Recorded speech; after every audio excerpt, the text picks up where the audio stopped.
আল্লাহ সুবহানাহু ওয়া তাআলার মতো দয়ালু এই পৃথিবীতে আর কেউ নাই।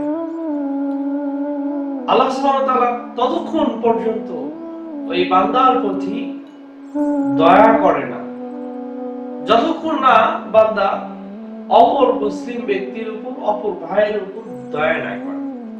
রাসূল করিম সাল্লাল্লাহু আলাইহি ওয়াসাল্লাম বলেছেন, লা ইয়ারহামুল্লাহু মান লা ইয়ারহামুন নাস। আল্লাহ সুবহানাহু ওয়া তাআলা ওই ব্যক্তির উপর রহম করে না যে মানুষের প্রতি রহম করে না।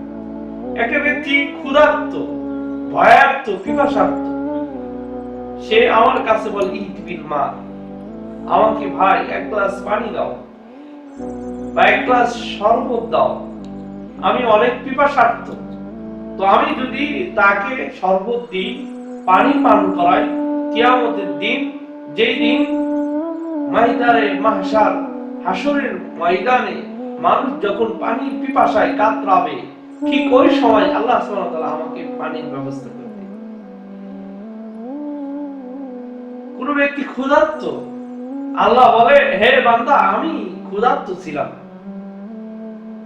আমি তোমার কাছে খাবার চাইছি, কিন্তু তুমি আমাকে খাবার দাও নাই। বান্দা তখন বলবে, আল্লাহ তুমি তো বেনিয়াস, তুমি তো খাবার খাও না, তোমাকে আমরা কিভাবে খাওয়াতে পারি?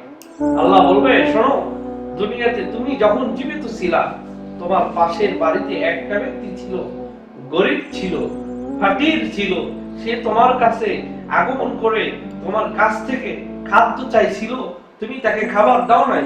তুমি যদি তাকে খাবার দিতা, খাবার খাওয়াইতা, আমি আল্লাহকে খাবার খাওয়ানো। এই জন্য আল্লাহ সুবহানাহু ওয়া তাআলা বান্দার মাধ্যম দিয়ে বান্দাকে দয়া করে। বান্দার মাধ্যম দিয়ে আল্লাহ বান্দার কাছ থেকে চায়, আর যে চায় তাকেও আল্লাহই দেয়, এবং যাকে যার দ্বারা দেওয়া হয় তাকেও আল্লাহ দেয়।